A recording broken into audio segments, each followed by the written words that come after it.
Welcome to Jill Pearson Profiles. I'm your host, Jill Pearson. Today our guest is Wendy Murphy, who has come back to do her 5th show with us. Now that the new paperback version of her book, And Justice for Some, has come out. And in a minute, Wendy will tell us what's new in this version. Wendy Murphy is an adjunct professor at New England Law, Boston. She's an impact litigator who specializes in representing representing victimized women and children. Wendy has published 2 books and many chapters of other books, and she's a regular columnist for the Patriot Ledger. Wendy is the mother of 5 children and has been a visiting scholar at Harvard Law School. So Wendy, congratulations on the publication of the paperback edition of your book, And Justice for Some. Thank you. So tell us what is new since the hardcover came out in 2007. Yeah, you got to shut me up at some point because I could just go for hours because there's so much new in it. And the stuff that I think is important, I don't even know where to begin except to say that the first book came out in 2007. And between 2007 and 2013, not only have there been developments in some of the stories that I wrote in the original hardcover, but I cover some of the newer stories. And, as the title suggests, And Justice for Some is about the legal system not providing justice for all, as is the promise. Mind you, it's the Pledge of Allegiance.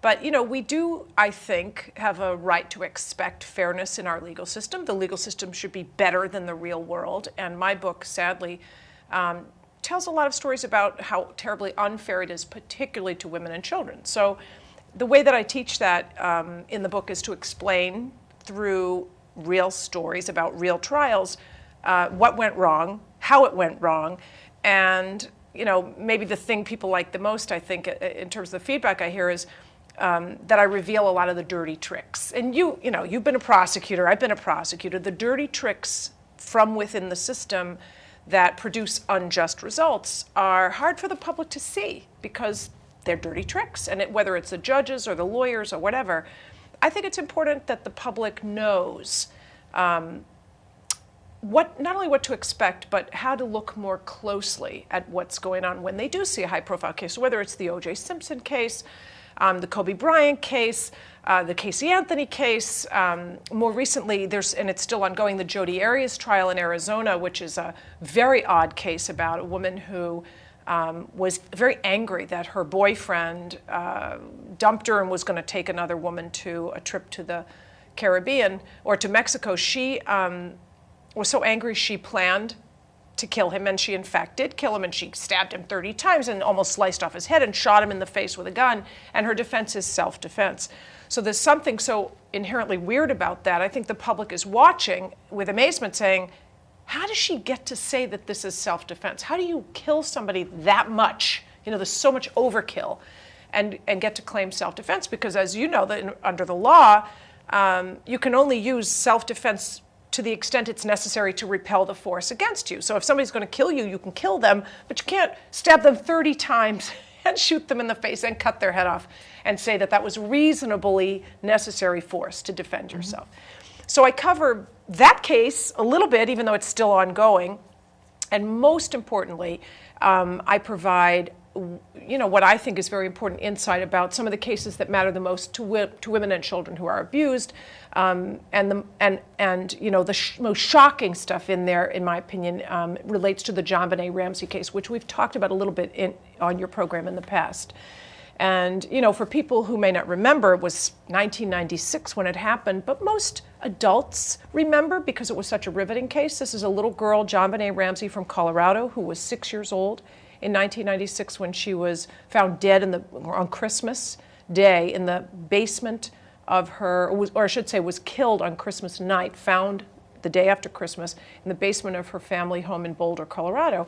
And her family lived in a mansion, a beautiful home, and was seemingly quite wealthy. And her body was badly beaten and abused. There was a rope around her neck. It was a terrible situation.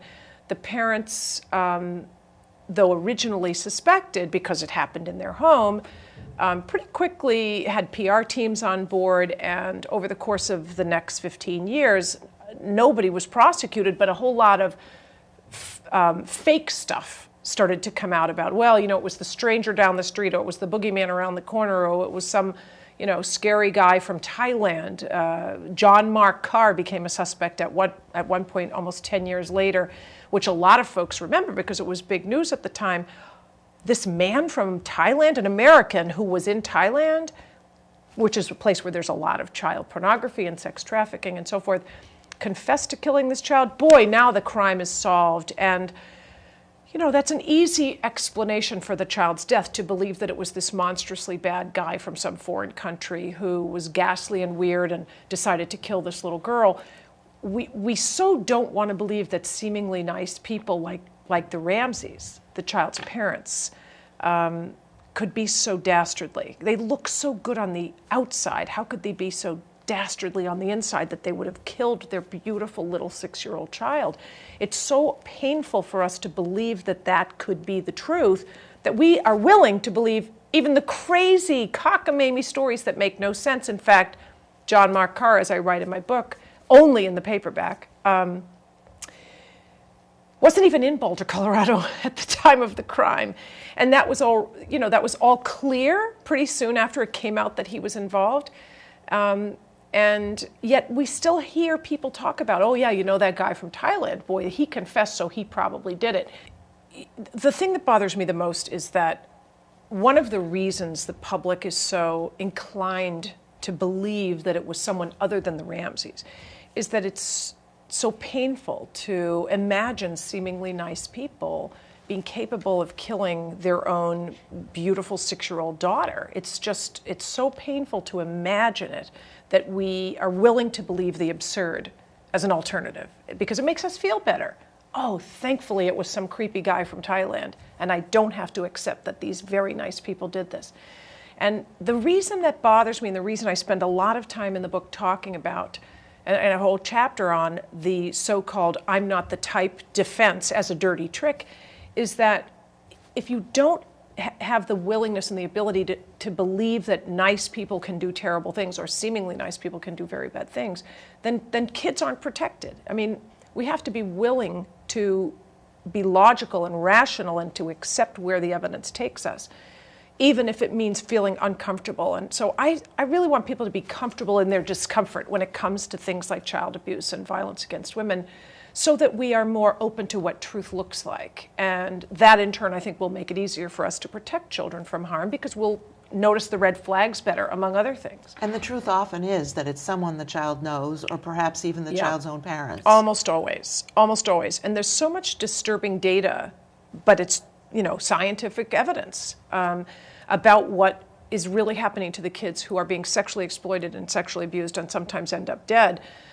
We know, for example, that the most common maker of child pornography in this country, the most common makers are parents of the children. That's hard to believe. It is. But it is what it is, and it's true. And why might that be? Well, there's money to be made. There's a crime that can happen behind closed doors where the police don't have an ability to monitor or help. Kids are powerless to tell, especially when it's parents. They don't vote, they don't have any money. It's so hard to protect them when the thing that's happening is surrounded by powerful forces that keep them silent. And then very often we know that children who are victimized are drugged by the use of things like benzodiazepines and other drugs that cause amnesia, so that even if the child could tell, they can't tell because they can't remember. So this stuff really creates a pernicious, really unfixable problem from the perspective of how do we intervene from the outside. So at a minimum, I think what we have to do is be honest with who's doing it. It's a multi-billion-dollar a year industry, multi-billions. And if that's true, and it's mostly parents, then, eyes wide open. When we hear these stories about little kids ending up dead and so forth, we have to be willing to say it could be the parents and not feel bad about it and not feel afraid. So the Ramsey case is a really important story to be truthful about, because if we can accept that that girl may have been killed by her parents and it had something to do with sexual abuse and child pornography, then we can pretty much accept that anybody might be responsible, that it's not going to be the scary guy in the trench coat, down the alley. It's going to be potentially someone that we know and we like and we think is a nice person or a good parent. And the thing that matters most to me about the Ramsey case is how much propagandizing there's been about distracting us from the truth.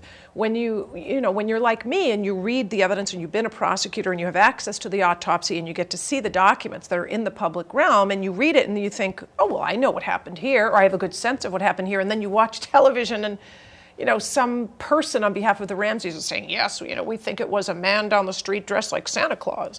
And you just want to rip your hair out because it's like, who is letting him say that? That's not what the evidence shows. So I put a lot of it in the book because I think we have to force feed ourselves this stuff well beyond who has the ability and the power to speak. And I'll tell you what inspired me the most to put it all in there. At the time the child was killed, which was 1996, there was a certain amount of evidence that was released that over the years has become harder to get. But why I am particularly speaking out now is that 96 she dies. 1999, only 3 years later, the parents were indicted. But no one knew at the time. No one knew because they were indicted by a grand jury, but the prosecutor declined to move ahead with the charges. So it remained secret. Secret. The grand jury is a secret process. It is, which, in a democracy, I have trouble with the fact that a grand jury can vote to indict and simply because the prosecutor in his or her discretion chooses not to proceed. Why should that be a secret? I can understand an investigation being confidential, but if they voted to indict and a prosecutor chooses not to proceed, in my opinion, you should be allowed to vote or not vote for that prosecutor in part based on their decision. And the people in Boulder were not allowed to do that because that was kept secret. That was announced for the first time this year, January 2013. How many years later is that? My goodness, almost 15 years? 96? No, more than 15 years later. Think about that. Who was indicted and for what crimes? Both parents were indicted. It has been reported for not murder, which is interesting because she had a very badly battered body. And you would think this was a brutal attack on a child. There was a rope around her neck. She had a fractured skull. This was a particularly brutal appearance of the body. Lots of vicious stuff attached to her body that looked like a mean monster had come in and done this terrible thing. Now, people at the time, and I include myself, believed this was part of the cover-up. This was a staging of the crime scene after the fact to make it look as though a stranger had done this. And in part I say that because if the fracture to her skull, which was pretty substantial, didn't bleed, which means the heart had stopped pumping. If I fractured your skull right now, there'd be a lot of blood. But if you were already dead and I cracked you in the head, there wouldn't be a lot of blood. That's just one example. But so the parents were indicted for not murder, which would make sense if she died through all this brutalization, but for child abuse resulting in death, which is consistent with what I've always believed could be the explanation, that they didn't want her to die, that they didn't intend for her to die, that in fact they were exploiting her, using her sexually for the purpose of making child pornography and allowing sexual access to others, and that money was being made in that way. And I say that for a lot of reasons, including that the first 3 search warrants in the case were for child pornography in the home and on the family's computers and on the business computer. And was anything found? Well, that we don't know exactly what was found on the computers. There was a report soon after the fact that was a bit cagey that said, no child pornography was found in the home. Nothing was ever said about exactly what was found on the computer. But the reason that that it was important that there was an investigation about the computers is because you can't just go searching for child pornography. If you robbed a bank, we can't search your computer for child pornography. Mm-hmm. You can only search for that which you can reasonably suspect is evidence of the crime. Yes. So 3 search warrants for child pornography. The autopsy that was done on the child's body showed substantial vaginal injuries that were both old and new. Chronic and acute is the terminology. And that tells you something very obvious, right? That it wasn't just that night that she had vaginal trauma. if she had chronic epithelial erosion, which is a wearing away of the skin, chronic tearing of parts of the skin inside the body, that tells you that it was going on. And if the person who caused the acute injury on the night in question is the same person who caused the chronic injury, it had to be someone who had ongoing intimate access to the child, not someone who was a stranger showing up on the night in question, and that was it for the first and only time. So that had been the theory put out there in part by the Ramseys and their advocates for a long time, that some monstrous boogeyman showed up out of nowhere one night. But then where'd she get the chronic vaginal injuries, right? The other key piece of evidence that I think people have always wondered about but have no idea what to make about it, and I explain a lot more of this in detail in my book, but the child, when the autopsy was done, had undigested pineapple in her belly. And people who followed the case closely have always wondered about that. What's with the pineapple? Why did she have undigested pineapple in her belly? Well, that doesn't make me curious so much as putting that together with another piece of evidence, which is that when the parents were asked about how she got pineapple in her belly, they said, "We don't know. She didn't eat any pineapple. We took her home sound asleep from a neighbor's Christmas party, in the car sleeping, carried her in the house right upstairs, put her to bed, and there was no pineapple served at the party." For it to show up in the autopsy undigested, she would have had to have eaten it within a couple of hours of death, and she died around midnight. So they said they brought her home at 9 p.m., give or take, put her to bed, sound asleep from the car straight to bed. There was a bowl of pineapple found on the kitchen table in the Ramsey home. A bowl of pineapple found. Police show up and look at the bowl of pineapple, and they take it for testing. The pineapple is in the child's belly, undigested. But the parents say she went straight to bed. Now, the parents took the fifth, refused to communicate or be subjected to separate interviews or any interviews at the time they were first approached by the police. So right after the crime happened, the parents go to a friend's place, they find the body, parents go to a friend's house, and the police show up and say, "We want to talk to you guys separately at the police station." Nope, they've got lawyers, leave them alone. Now, of course, that makes the police more suspicious. Your child's dead and you won't talk to us? That's not proof of evidence. You know, that's not evidence, right? You can't use that against them in a court of law. But the police can use it to ask themselves, should we be looking at the parents or someplace else? Now, what parents, when their child is dead, wouldn't say, "Do whatever you want to me. Kill me, shoot me, do anything. Ask me anything. I don't care what you need. I will help you solve this crime." And they both said, "Leave us alone." They had big law firm on board right away. That's fine. They have the right to do that. When months later, they finally agree to speak to the cops, months later, with certain questions, certain conditions, they said, with regard to the pineapple, because they were pushed on this, and the cops said, "There was a bowl of pineapple on the table, undigested pineapple in your kid's belly."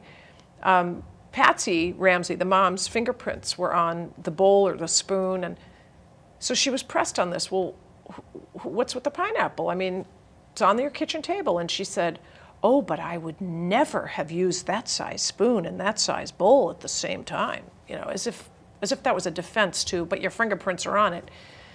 She said, "I didn't give any pineapple to my daughter. No way. Not me. Never would I. And I'm reading this transcript thinking, what's so bad about giving your kid pineapple? Why can't, I mean, I could say, like, I didn't give my children a French fry. I don't let my child eat sugar. Pineapple is a good thing to let your child eat, right? And that made me very suspicious. So I pulled harder and pushed harder and really pulled at the evidence to see what I could uncover about that. And I read more carefully what the father said about it.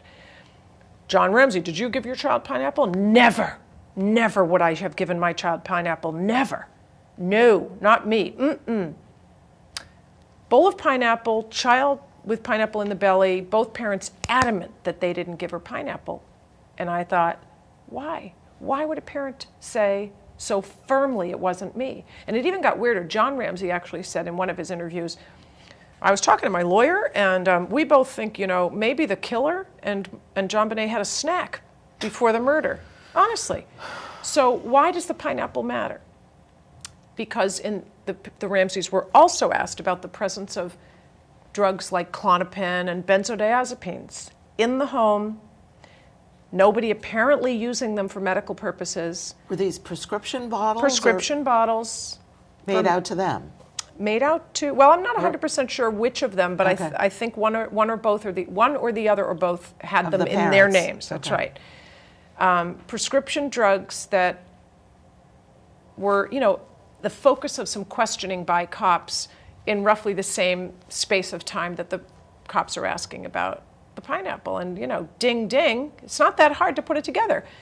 If the results of the pineapple showed that there were drugs in there, if that's the test if the test that was done produced that result, then damn straight the parents weren't going to admit that they gave her pineapple, because to admit you gave your child pineapple is to admit you gave her the drugs. But now, what is it about the pineapple that makes you think that was a way of delivering the drugs? Oh, very good question.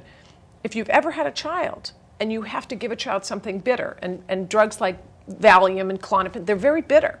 You crush it up, a doctor will tell you this, with a kid, you crush it up and mix it with something acidic, like applesauce. Acidic fruit is pineapple, because it kills the bitter flavor and it's tolerable. The child can take the medication. Now, no one has yet said publicly that drugs were found in the pineapple, but we know that the bowl was taken as evidence, and we know that it was tested. So what are the results? I mean, how many years later is it, and why can we not know whether that bowl of pineapple was tested and what was found? Why can we not know this? It bothers me. Why does it bother me now? Because it's pretty clear, now that we know the parents were indicted for child abuse resulting in death, which is not murder. I've always thought, if they gave this child those kinds of drugs, benzodiazepine drugs are very dangerous for kids, especially if given sporadically. Then they can cause respiratory failure. They're just too potent for kids. So if you use the drug sporadically and a child suffers with this, kind of response, you could have a child in respiratory failure that you cannot fix in your house. And there's some indication that she had injuries in her eyes that are consistent with shaken baby syndrome or shaken impact, whatever you want to call it. When a child is shaken, sometimes that leads to the death of a child as well. But one of the telltale signs is that these accordion-like folds in the retinas, and it's consistent with doing this to a child. It's dangerous, very dangerous, should never be done. But JonBenet, there was no evidence that she had been shaken. But if you had a child who died by accident from these drugs, and there was respiratory failure, and you tried to rouse her, you might see those shaken injuries. And, the interesting thing is, it makes more sense because they didn't want her to die, but they sure didn't want anyone to know how she died either. Well, why would the prosecutor have refused to prosecute these crimes after the parents were indicted? Well, the prosecutor should be forced to answer that question. He's no longer the elected prosecutor. But at the time, he said he didn't think he could prove the case beyond a reasonable doubt. I have a whole chapter on this issue, too, because I have it's tough for me to be overly critical of him. I think he should have proceeded no matter what. But it's likely that the reason he didn't go forward was it's a hard case when only two people know what happened, a mom and a dad, and they stick together like glue, and they both refuse to talk to cops. If you charge John Ramsey, he can blame Patsy. If you charge Patsy, she can blame John. They can be each other's built-in reasonable doubt. It is a perfect crime. It's a mess. How do you know for sure? How do you tell a jury for sure that it was John? How do you prove for sure it was Patsy? And if you can't prove that they did it together, which is really hard when only two people do something together, you can't prosecute them as a joint venture, which is one way over the problem. So, I suspect if he thought he couldn't win against either one, then he may have thought, why waste the time and money? My personal view is if that's the case you have as a prosecutor, and I write this in my book, you go ahead against the one you think did it. Because why would you indulge that? Why would you indulge that strategy and let two people walk away when a child is dead? Because if this hadn't been their own child, the parents would be screaming and yelling, I want justice and I want to fight for my child's justice. But when the parents are the suspects, who screams and yells for the child? Nobody. No one. So I argue in my book that this is exactly the kind of case where a prosecutor should have gone forward against the one he thinks was responsible, or both, and lose. Be willing to lose. Because truth matters, especially in a case like that. Truth matters.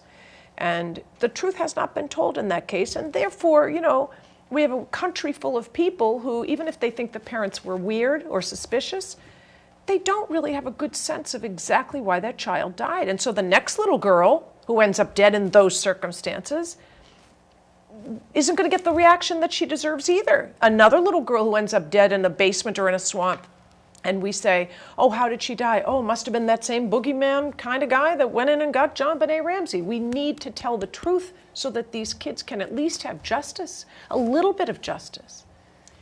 And the reason why we should still care about this case is because there is even more child pornography now. Oh, right. That's right, because of the internet. I mean, when Ramsey happened, 1996, I don't think the internet was up. It could have been.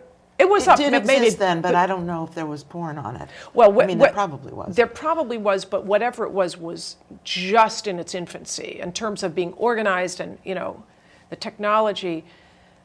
I'm sure there was plenty of child porn before the internet, and now it's just exponentially worse because it's so much easier to distribute. The market has grown tremendously because everybody everywhere can get it now. You don't have to put it on a plane and fly it around. You can push a button and send it, and you can embed it in the fingernail of a photograph. You could take a picture of and it would look on your computer. It would look like those flowers, but there'd be child pornography built into the iris somewhere, and you'd have to click and triple click. I don't quite know how it works, but you would have a much harder time getting to it, and so it's harder to police because the technology is so great now that even when you see it, you don't see it. So things are much more dangerous for kids in terms of the numbers of kids who are exposed, and the inability to police it is it's a lot more difficult for the cops. So I think we have to know about the JonBenet Ramsey case and keep it in our mind because it's such a high-profile case, such a well-known case, that if we can at least use that as the baseline when we think about other cases that seem to be the same kind of case, we can connect the dots maybe a little bit better. It's very uncomfortable, but I don't care. I don't give a damn about people's comfort. Kids are far more uncomfortable in these circumstances than we are when we think about it. I'm sorry that we're almost out of time. We've been talking with impact litigator Wendy Murphy about her new paperback version of her book, And Justice for Some. It's available now in your local bookstore and online, and it's worth getting. Support your local bookstore. Wendy has very important things to say about our system of justice, as you can see. So my thanks to Wendy Murphy for being here, and my thanks to you for watching, and we'll see you next time.